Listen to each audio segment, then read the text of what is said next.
This is the story of a man named Stanley. Stanley worked for a company in a big building where he was employee number 427. Employee number 427's job was simple. He sat at his desk in room 427 and he pushed buttons on a keyboard. Orders came to him through a monitor on his desk, telling him what buttons to push, how long to push them, and in what order. This is what employee 427 did every day of every month of every year. And although others might have considered it soul-rending, Stanley relished every moment that the orders came in, as though he had been made exactly for this job. And Stanley was happy. And then one day, something very peculiar happened. Something that would forever change Stanley. Something he would never quite forget. He had been at his desk for nearly an hour when he realized that not one single order had arrived on the monitor for him to follow. No one had showed up to give him instructions, call a meeting, or even say hi. Never in all his years at the company had this happened, this complete isolation. Something was very clearly wrong. Shocked, frozen solid, Stanley found himself unable to move for the longest time. But as he came to his wits and regained his senses, he got up from his desk and stepped out of his office.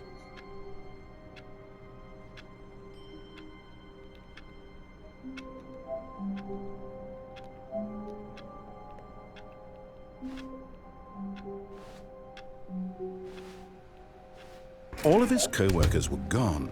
What could it mean? Stanley decided to go to the meeting room. Perhaps he had simply missed a memo.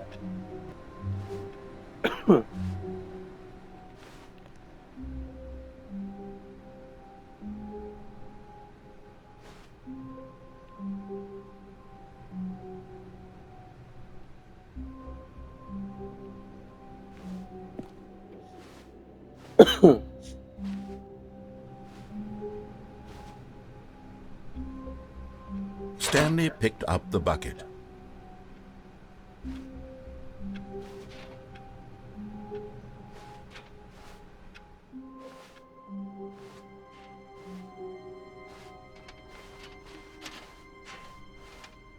Stanley clutched the bucket tightly to his chest and entered the door on his left.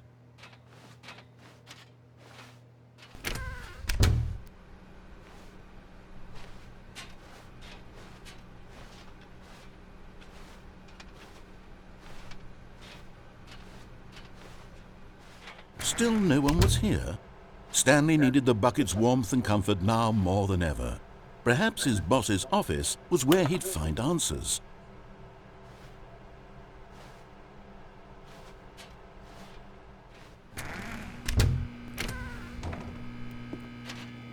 Oh, Stanley, can you feel it? The broom closet. It wants the bucket.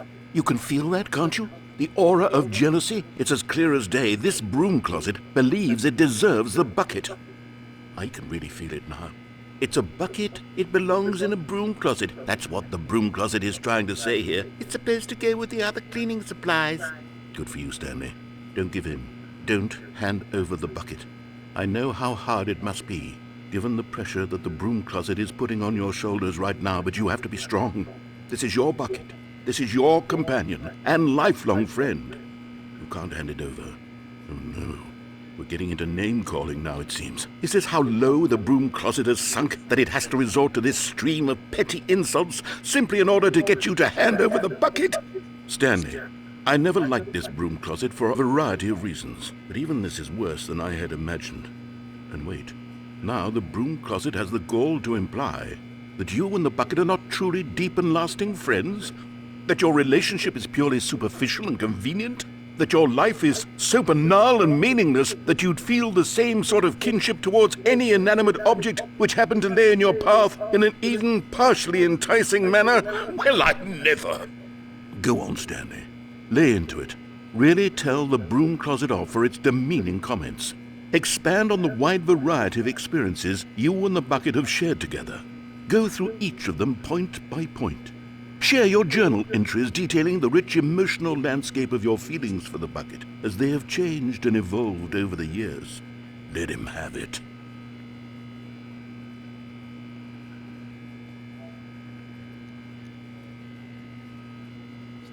Okay, I've got you something which I think will help settle this debate once and for all. Here we go. There. Now it's settled. No more debate, no more discussion.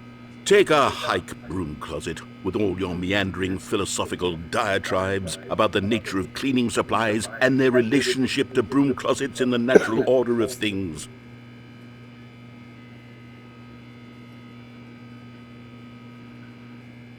All right, I've got a second sticker back here, and I'm going to slap it on as well because I think it's appropriate.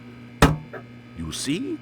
I feel that it works because the sticker is also a bucket.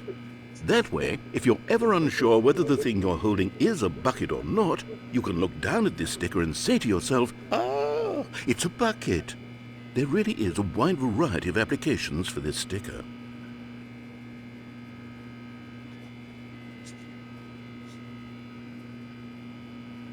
You know what? I could take the name-calling and the dismissal of your kinship with the bucket, but now the broom closet is just giving us the silent treatment. And to be honest, I'm sick of the pettiness on display. You can stay here all you like, but I've had it with this impetulant room of cleaning supplies. Easily the most childish such room I've ever been in. I'll see you outside, and we can get on with the story about you and your bucket.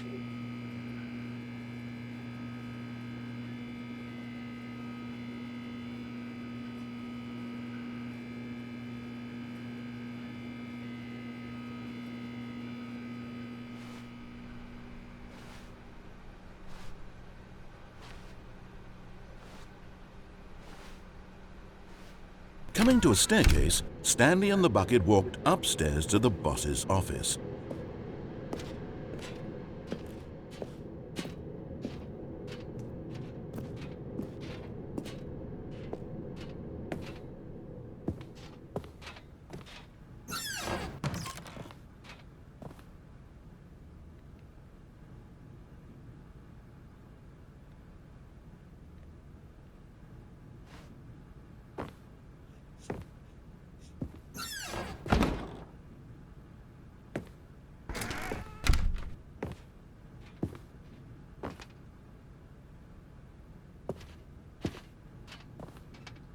Stepping into his manager's office, Stanley was once again stunned to discover not an indication of any human life. Crushed by the weight of this revelation, Stanley may have broken down into an emotional dumpster fire if not for the soothing presence of the bucket. Even now, in his darkest of hours, did the bucket's warmth and guiding light pierce the dark clouds of confusion and chaos. It would be with him always. The bucket would, and he knew it. The two of them were inseparable. At this point, Stanley was so absorbed in the tender spiritual connection he shared with the bucket that he didn't notice the keypad behind the boss's desk. Nor in his bliss of simply being near the bucket did he have any notion that the PIN number for the keypad was 2845.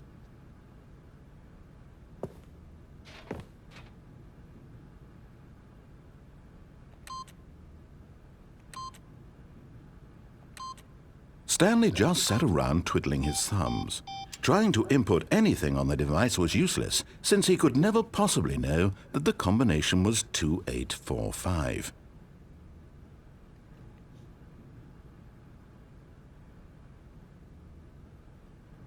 "2845.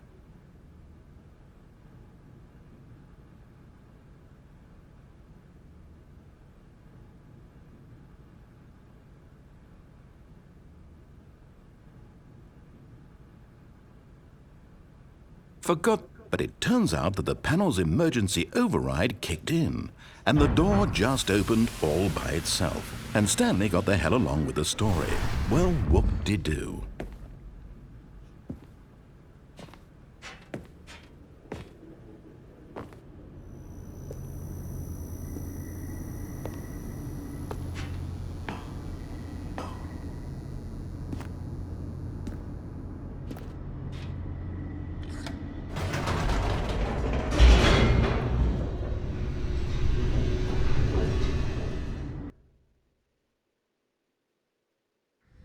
The elevator raced downward, plummeting towards an unknown fate. It would be all Stanley could do to keep himself together, if not for the bucket. Soothing him, comforting him, reassuring that in this darkest moment of uncertainty, he would be all right. The bucket is here for you, Stanley. Everything will be fine.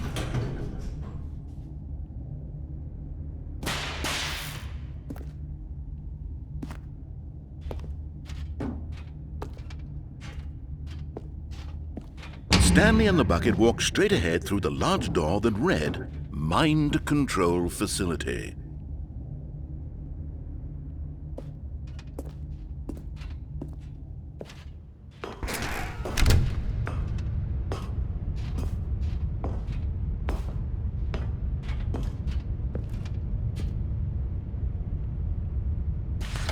The lights rose on an enormous room packed with television screens. What horrible secret did this place hold? Stanley and the bucket both wondered to themselves.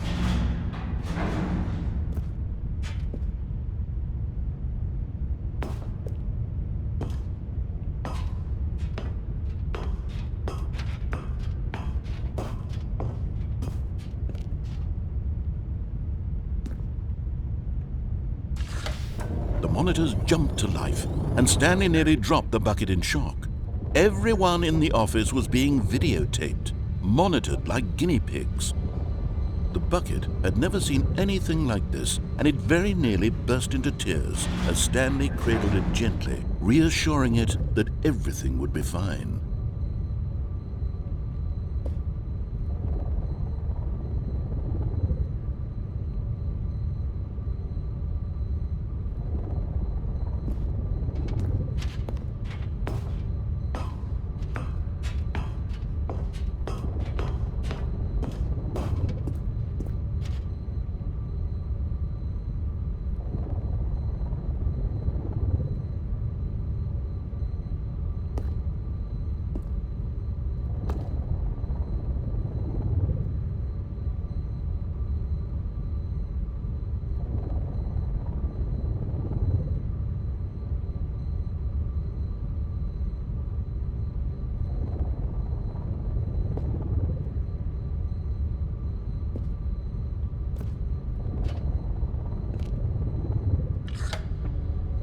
Was the bucket under the mind control facility's influence as well?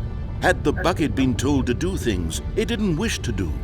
What kinds of things does a bucket want to do or not want to do in the first place? These questions raced furiously in Stanley's feeble mind. No! He screamed into the bucket. He couldn't accept it. His own life in someone else's control, never! He squeezed the bucket tighter, his one friend in the entire world. At this point, he could trust no one except for the bucket.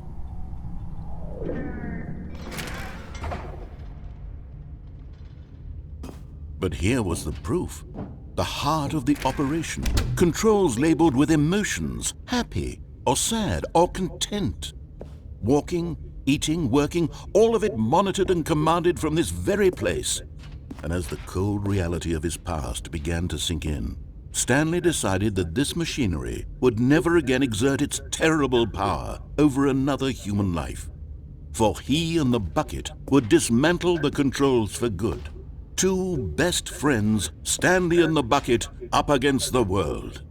They high-fived in a really cool way, and the bucket made a sassy comment about taking down the system.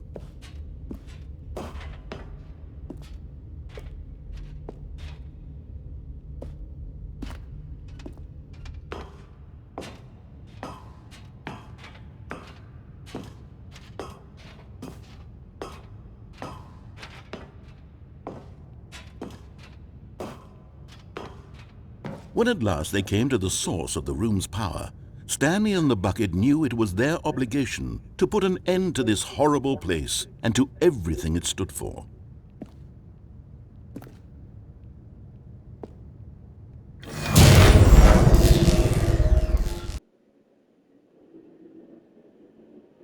Stanley and the bucket waited in blackness. Was it over?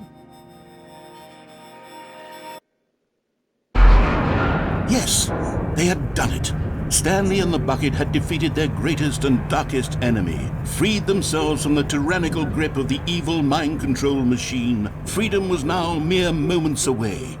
Excitedly, the two of them began to discuss the kind of life they wanted to live once they stepped through this massive door. The bucket wanted to learn to roller skate. Stanley wanted to sneeze in every country on Earth. Both of them wanted to begin watching a movie, any movie, but then stop it halfway through and begin watching it in reverse from the end.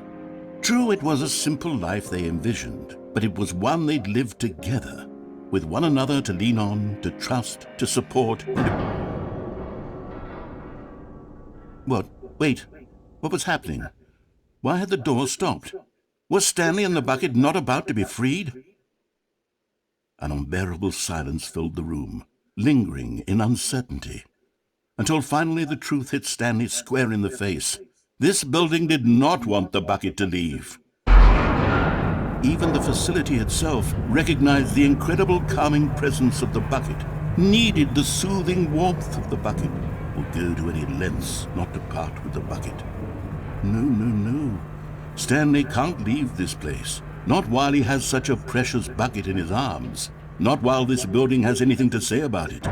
Stanley realized he would never again leave this very room. But at least he has the bucket. To be trapped eternally in darkness isn't really so bad, Stanley thought to himself. As long as I have my bucket with me, right? I'll be okay, won't I? Stanley gulped. Very soon now, he was about to find out.